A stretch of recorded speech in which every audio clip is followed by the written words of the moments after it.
This is All India Radio. In the program Spotlight, now let's listen to the views of the Secretaries of the Finance Ministry on the Union Budget 2021-22, which was presented yesterday in the Parliament by Union Finance Minister Ms. Nirmala Sitharaman. A very good evening and welcome to this program. Lots of big ticket announcements in budget. Capital expenditure steeply increased to provide, more than 5.5 lakh crore rupees, which is more than 34% more than the budget estimates of 2020-21.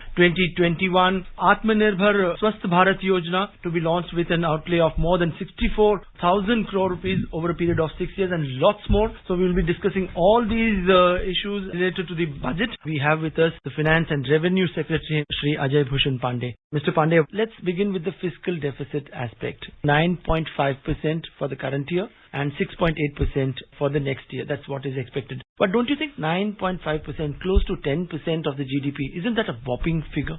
The fiscal deficit number has to be seen in a perspective.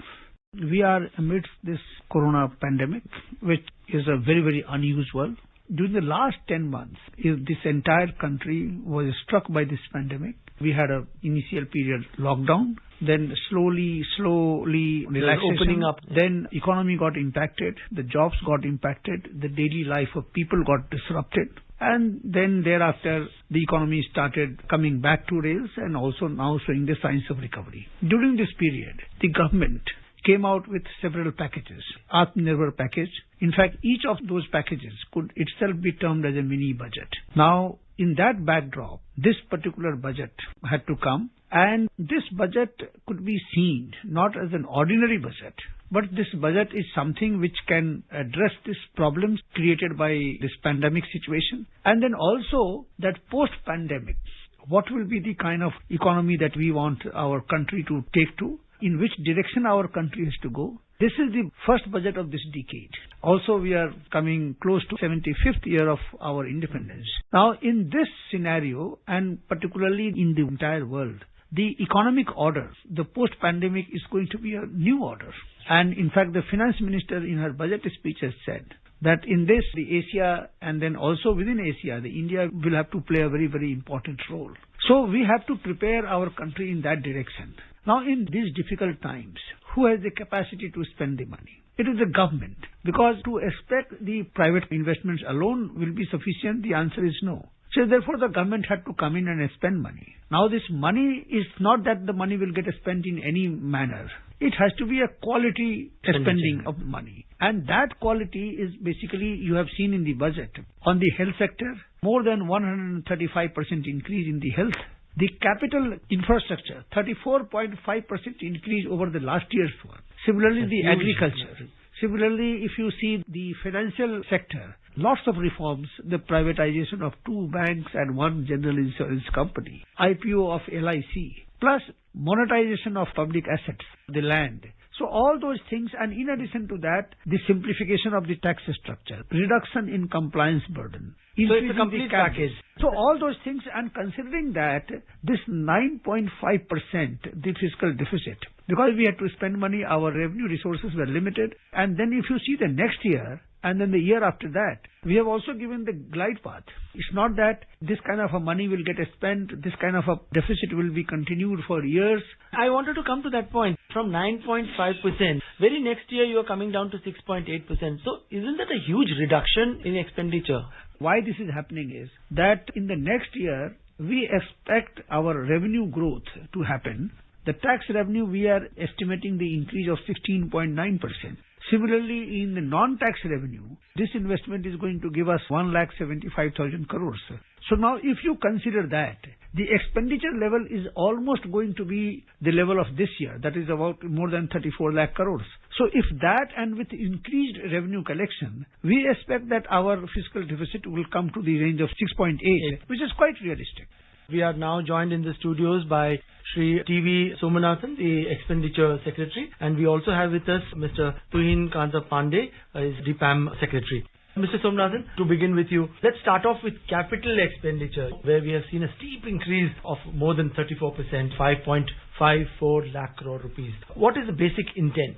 The intent is to make sure that we increase the rate of growth of the GDP by kick-starting capital projects which increase our productive capacity, because unlike revenue expenditure, capital expenditure actually makes the economy's capacity to produce larger. The multiplier. So it has a big multiplier effect. In fact, economic trick studies have shown that the capital expenditure multiplier is somewhere between 2.5 and 4.2, which means that 1 rupee spent by the government can produce an aggregate expenditure of 2.5 to 4.2 rupees in the economy. So when our capital expenditure is 5.54 lakh crores, it triggers private spending of another 10 to 20 lakh crores.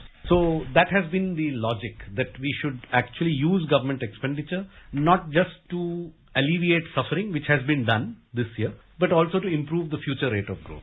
But what about the fiscal deficit, close to almost 10% now? A couple of years back, it used to be a no-no kind of a thing, especially with the FRBM Act in place. But this being a really extraordinary, globally, nationally, in whatever terms. So is it because of that you're giving it a go by? No country this year which has Untouched any kind of fiscal targets that would sound like the fiscal targets of 1 year ago. So India is no exception. But in fact, our expansion of our fiscal deficit is smaller than that of many developed countries.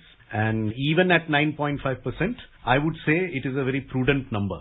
And it's been achieved by being careful in the manner that we spent. And the money is being used. Even this year, we are exceeding our capital expenditure estimates, even though we have had a very bad year. So we have preserved the quality of spending this year. Mr. Somnathan, let's also talk about spending with respect to the social sector and also health. What can we expect if we were to talk about health first? Can we see a perceptible change in primary, secondary and tertiary healthcare, not only in big cities, and tier 2, tier 3 cities, and also in small villages and at the block level?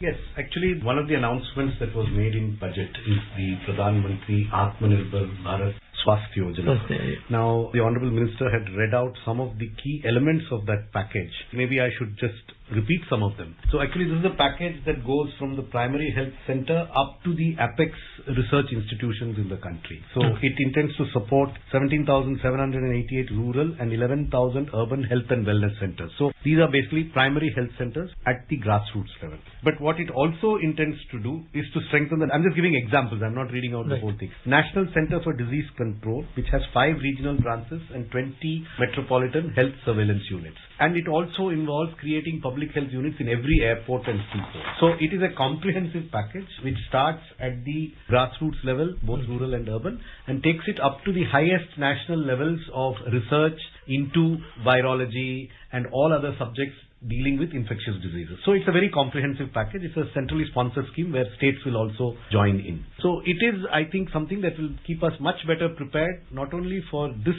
health emergency that we have faced, but for future emergencies which may not be of this type, which may not be an infectious disease, it could be some other type of emergency. As but somebody said, should not prepare for the last war, we have to prepare for the next war. And that is why we are spending more of the increased health budget on things like drinking water, sanitation, which are the diseases that we face in normal years. Malaria, dengue, diarrhea. These are the big killers in India and which we need to get out of in a non-COVID year. So once we get out of COVID with the vaccine and all the steps that have been taken, there are other health priorities. So it's a holistic package that addresses COVID but also addresses health in a normal year. Mr. Puhin Kanta Pandey, it's always said that the business of government is not to be in business. So is the government seriously taking forward that philosophy where today the finance minister spoke about IPO of LIC and also, disinvestment target in other companies? I think she has mentioned, actually she has even named the companies for which the transactions have moved forward. Had it not been for COVID, probably these transactions would have been completed. So probably we will have a little bit of a spillover, but definitely 21-22 she named the transaction that will be completed. But Air India could not be completed. Air India would be completed also in 21-22. Definitely, because we are trying to close it before March, but it could spill over to April or May in the first quarter. We are now joined by Sri Debashish Panda, the Financial Services Secretary. Before we discuss the nitty-gritties of the budget, your overall first reaction to the budget? I think it's a great budget and progressive, forward-looking, growth-oriented, and it has a lot of reforms also in it. And I think without touching the tax structure, hiking or putting a new tax, this budget has been, I think, exceptional. Once in several years you get a budget of this kind, which is clearly focusing on growth orientation and also infrastructure development, which will not only create jobs, but it will also spur the multiplier effect in the economy. And in the long run, I think we are going to be one of the leaders as far as the emerging economies are concerned. Mr. Panda, let's also talk about the insurance sector. Big announcement from 49 to 74% for FDI. Will that lead to enhanced investment in the sector? In a population of our size, there is a need for enhancing social security. Insurance is one of the ways, then pension is another way of providing social security to the citizens of this country. Now in India, the insurance penetration is quite low. Although in the current government in the last 5-6 years have come out with several micro insurance schemes, like for example the Pradhan Mantri Suraksha Bima Yojana, Jeevan Jyoti Bima Yojana. This has to a large extent helped in enhancing the insurance penetration. We now need to focus also on the insurance density and move towards other emerging economies what they have achieved so far. And insurance is a business where you need a lot of capital. It's capital intensive. So with the opening up of the FDI, we expect more capital flow will come into the country. They will set up new insurance companies. Secondly, they will bring in the latest technology. They will bring in the best global practices. They will come up with new products, and also they will enhance the customer satisfaction. So there will be competition, and it's good for the country. And earlier we had some control that it will be Indian control. That is also being removed so that there are no shackles, so that people come freely, invest here. We are also joined now by Mr. Tarun Bajaj, the Economic Affairs Secretary. Mr. Bajaj, let's talk about FDI with one specific sector, the insurance sector, from 49 to 74%. Can we expect private companies to usher in this kind of a change in the holding pattern and bring in FDI in a big way? I think insurance sector is least penetrated in our country. The penetration is very low and it needs a lot of capital for it to grow further. So I think this 49 to 74% would definitely help the insurance sector. And this was also a demand from the insurance sector, especially the players who have come up and set up joint ventures with Indian partners, that because of low capacity or less capacity with the domestic partner, they wanted to bring in more capital. So this would definitely help the insurance sector to a great extent. And while we have extended the FDI from 49 to 74%, I would also through you like to assure your listeners that the policyholders' money is safe. It is actually regulated by Insurance Regulatory Development Authority. So where money can be invested, how money can be invested, what extent the money can be invested of the policyholders is actually a decision is taken by IRD, and the companies have to actually comply with those conditions. So their money is actually safe. So I would say that this is a very nice, good policy that was waiting for many years to come, and finally it has come, and I'm sure it will get us a lot of capital. Earlier also when the sector was opened up, it got more than 20,000 crores, so we should expect a lot more money coming in. But Mr. Bajaj, I'm sure you will agree with me that it's been since the advent of IRDA and opening up of the insurance sector, it's been 2 decades now. But given our demographics, people in our country, they don't go suo moto for taking insurance policies.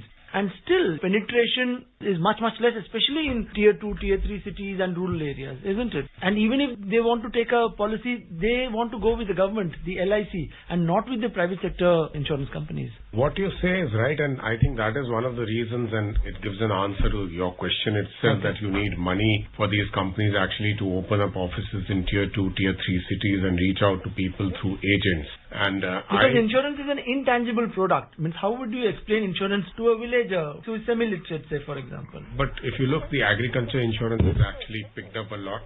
So a large number of people are now actually getting their crops insured. And as you said, LIC was actually 100%. Now it is, I think, almost 70-75%. So a lot of market share has actually been taken by the private sector. So we are seeing a lot of progress there. So that's it in this program on the budget. Thank you so much for joining us. Goodbye. You were listening to the views of the Secretaries of the Finance Ministry. This program was produced and presented by the News Services Division of All India Radio. You can listen to it on our mobile app, News on AIR. This program is also available on our website, newsonair.com. You may email your opinion about this program at airnsdtalks@gmail.com.